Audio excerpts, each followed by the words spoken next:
Pessoal, mais informações, Canal Brasil Notícias, sou Rio Gleif Fagundes. Hoje é dia 20 de agosto de 2020. 20 de agosto de 2020.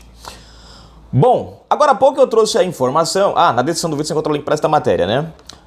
Lembrando que agora há pouco eu trouxe a informação que a Marco Aurélio Mello entregou todo mundo ali no STF, né? E todo o esquema ali, para que está sendo usado o STF? E quem está usando, né, o STF? Bom, agora é a vez do PDT, né, fazer denúncia contra Alexandre de Moraes. Vamos à matéria? Presta atenção nisso aqui, ó. Eu falei PDT, né, gente? Putz, isso é um sonho que a gente nunca vai ver. É o PDT fazendo uma coisa boa. Não, na verdade é PTB, tá? Desculpa. PTB denuncia Moraes em comissão internacional.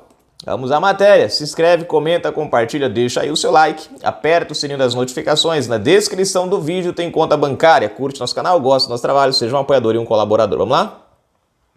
O Partido Trabalhista Brasileiro, presidido por Roberto Jefferson, acaba de denunciar o ministro do Supremo Tribunal Federal, STF, Alexandre de Moraes, na Comissão Interamericana de Direitos Humanos da Organização dos Estados Americanos, OEA, por conta do malfadado inquérito das fake news.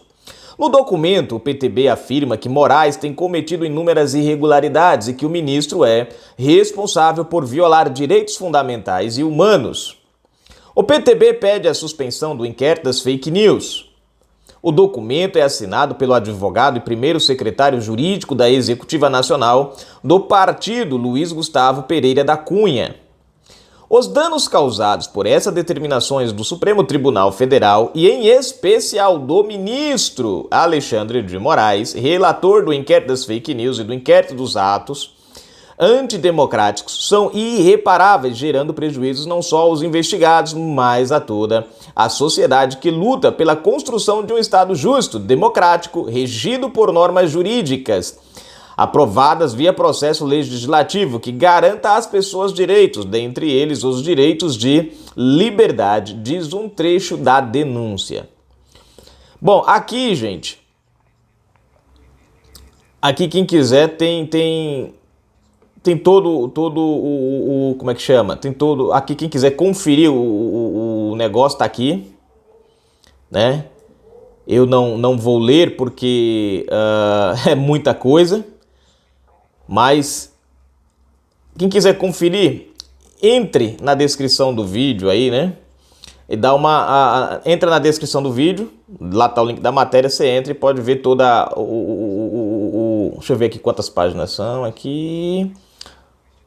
Ó, são 37 páginas contra Moraes Moreira aqui. A coisa não é brinquedo não, gente. Né? Enfim. Bom, uma coisa que dispensa comentários são essas ações, né, do STF, esse inquérito das fake news. Eu acho que não existe um brasileiro, né, honesto, decente e que tenha conhecimento dos fatos de verdade que apoie esse inquérito. Os únicos que apoiam esse malfadado inquérito é a esquerda. E com um propósito. Eu estava analisando, gente, né? E tem um detalhe nessa história toda, que às vezes a gente fala assim, não, eles vão ser alvos da própria ação. E eu acho que não. Eu começo a discordar disso, de mim mesmo, porque eu já cheguei a falar sobre isso aqui, né? Que eles estão hoje apoiando, né, esse ato do STF em caçar os bolsonaristas e derrubar perfis da direita, dos apoiadores de Bolsonaro. Né, mandar fazer busca e apreensões na casa dos apoiadores de Bolsonaro sem sequer dar uma justificativa. Essa coisa de abrir processo contra as pessoas e não dar o direito ao advogado ter acesso ao processo, enfim, violando um monte de atos. Eu comecei a pensar, vendo alguns comentários em alguns sites de esquerda, e eu achei interessante uma coisa, né? Eu acredito, gente, que essa ação do STF é uma ação orquestrada, programada pela própria esquerda. Aí você vai falar, mas por que você mudou de ideia nessa questão de dizer que hoje caçam a direita, amanhã pode ser eles o alvo dos próprios...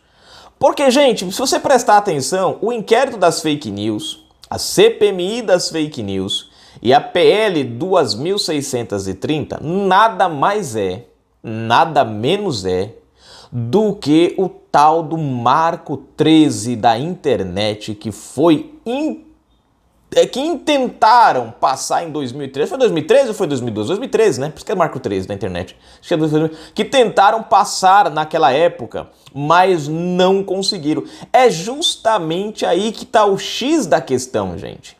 Naquela época, quem lembra bem, eu lembro bem porque eu trabalhava nessa época com site, né? Com site de notícias aqui na cidade, né? E inclusive a gente até entrou numa marca de tênis, a gente até, né? E lá lá você poderia escolher uma camiseta, né, da marca e você poderia escrever o que você quisesse, um slogan para você colocar na camiseta e eles enviarem para você a camiseta da marca com tudo, né, propaganda da marca, tudo certinho, o slogan e o seu dizer, tipo o seu nome, qualquer coisa, né? Enfim.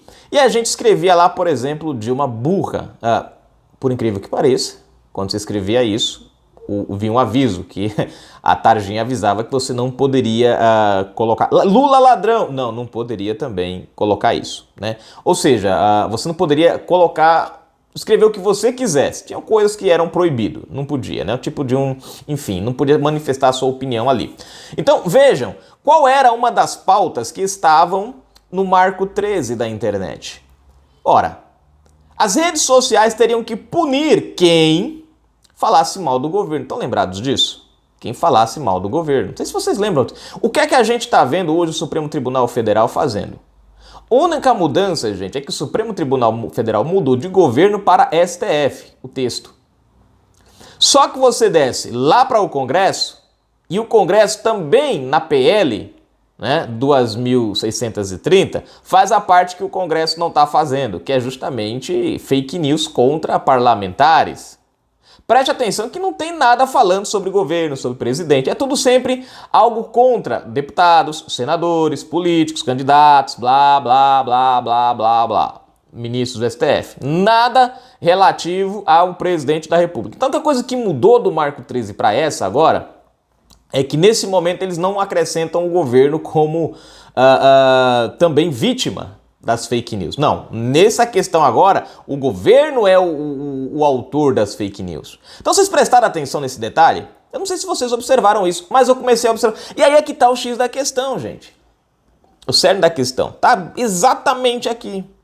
Sabe por que eles não vão ser prejudicados com essa derrubada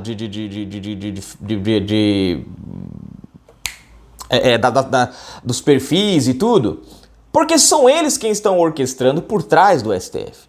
Uma vez o governo Bolsonaro derrubado, porque o que eles querem é derrubar, bloquear, impedir que as pessoas usem as redes sociais para alavancar Bolsonaro em 2022. Eles querem fazer isso agora para quê? Para fazer com que a massa bolsonarista não tenha espaço para avançar e acabe reduzindo. Em 2022, os caras estão planejando já agora liberar Lula para que ele entre, né? Para que ele passe como é que se diz? Ele passe a ser candidato, possa ter direito a ser candidato. E aí, uma vez Lula, misericórdia, meu Deus, não deixa isso acontecer, não. Mas por azar do destino, desgraça, apocalipse, fim do mundo, aquela coisa toda, vira tudo e a ver, né? Lula ganha a eleição, o que vai acontecer, gente? Já está meio caminho andado para o socialismo. Ele mesmo falou o quê? Tá na internet, isso aí você pode pesquisar no YouTube. Ele mesmo falou, o mal da esquerda, do PT, foi não regulamentar a imprensa, os meios de comunicações. E está sendo feito isso agora sorrateiramente através do STF e do Congresso. Notem que tudo o que está hoje acontecendo é praticamente, com outras palavras, tudo o que estava lá atrás no Marco 13 da internet da esquerda. Vocês compreenderam agora? Só que naquela época eles não tinham um Supremo tão aparelhado como eles têm hoje, né? Hoje eles têm um Supremo muito aparelhado. Naquela época ainda não. Tinha gente lá dentro? Tinha. Mas eram novatos. Dias Toffoli tinha acabado de chegar. Eu acho que nessa época não tinha Moraes ainda, né? Não tinha Moraes. 2013 também acho que não tinha Fachin, né? Tinha o Fux, tinha o Celso, tinha Gilmar. Mas ainda tinham outros nomes que não, né? Que poderia ser um problema. Hoje não. Hoje eles podem, porque a maioria, tirando o Marco Aurélio, que é o único que nos últimos dias tem dado aí canetadas diferentes, o restante dos ministros tem tomado posturas bem diferentes. Então, gente, é essa a questão. Eles não estão preocupados e eles estão avançando nessa censura, porque, na verdade, um governo socialista e comunista funciona dessa maneira. Então é óbvio, se você tem um STF aparelhado por eles, se você tem um Congresso hoje que infelizmente eleito por nós, erroneamente, traz muitos deles e ainda por cima vários corruptos, eles estão com a faca e o queijo na mão. Tudo que eles precisam fazer é o quê? Manter essa PL, esse inquérito, fazer essa PL passar, restringir Bolsonaro, restringir os apoiadores, liberar Lula e achar um jeito de eleger o Lula. Feito isso, gente, acabou o Brasil. O PT vai fazer em menos de um mandato o que eles tentaram fazer em 16 anos e não conseguiram. Lula disse o seguinte, que basta mudar 30% do Brasil para o socialismo que o resto já está feito. Tem o vídeo dele aí falando isso. Para aqueles que não acreditam no que eu estou dizendo, pesquisa aí no YouTube que vocês vão encontrar esse vídeo claramente falando só precisa trazer, né? Inclusive ele fala que quer voltar ao poder e pelo menos transformar 30% da população brasileira em socialismo, porque aí ele já vai ter o suficiente para ele emplacar o negócio. E aí, pessoal, o que vocês estão achando ruim hoje vai ser 10 vezes pior. Olhe para Cuba, olhe para a Venezuela. Aconselho a vocês assistirem alguns vídeos relativos à Coreia do Norte. Assistam alguns vídeos relativos a Cuba, né? A Cuba é maravilhosa. Eu lembro muito bem, quando minha mãe fazia parte da associação do PT, eu tive vários embates. A associação do PT, que é aquelas associações de região, né? E eu tive vários embates com pessoas que iam lá para dar palestras, né, a gente conversando sobre Cuba. E um dos questionamentos que eu sempre fazia é o seguinte: se Cuba é tão maravilhosa, é tão linda e é um exemplo para o mundo de sistema socialista, por que não é permitido entrar com uma câmera fotográfica? Por que não é permitido você entrar com uma filmadora no país? E a desculpa e a retórica, não sei hoje, né, mas naquela época a retórica era, não, porque Cuba é um país onde as pessoas não vivem como a gente aqui do capitalismo. Então as pessoas lá podem ver um iPhone, podem ver um smartphone, e eles não têm isso lá, porque lá eles não vivem, né, dessa coisa do, como é que chama? Ela usou a palavra, da ostentação, né? Então eles não têm acesso a essa tecnologia, e aí, para eles não ficarem com vontade de ter acesso a essa tecnologia, é proibido que se entre dentro do, né, para manter tudo. Aí eu me perguntava, peraí, se lá é um país tão livre, o cara não pode nem escolher ter um smartphone, quer dizer, então o governo controla o que entra e o que sai, o que o cidadão pode ter conhecimento e o que o cidadão não pode não ter conhecimento. Se Cuba é tão boa, não seria o oposto? O governo cubano não deveria abrir para o mundo inteiro, conhecer o sistema socialista e mostrar por A mais B que o sistema funciona? Ora, para que esconder algo que vocês estão querendo implantar no mundo inteiro? Se vocês querem implantar isso no mundo, eu perguntava, se vocês querem implantar isso no mundo inteiro, pelo menos aqui perto da América Latina, vocês deviam, pra gente aqui na América Latina, abrir as portas de Cuba e falar, gente, ó, vem aqui ver como é que é a nossa vida. Não, vocês fecham. O cara tem que entrar lá dentro. Agora, é óbvio, gente, né? É óbvio. Assim como Cuba, assim como Coreia do Norte, assim como Venezuela, bom, Venezuela agora nem tanto, né?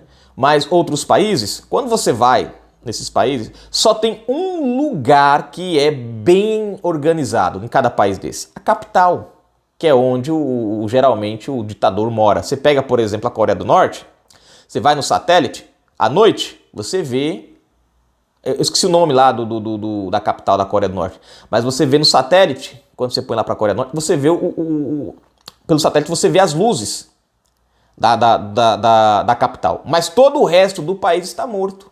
Não vê. Por quê? Porque é o único lugar onde eles deixam tudo bonitinho, que é onde mora o ditador, e é onde vai os turistas.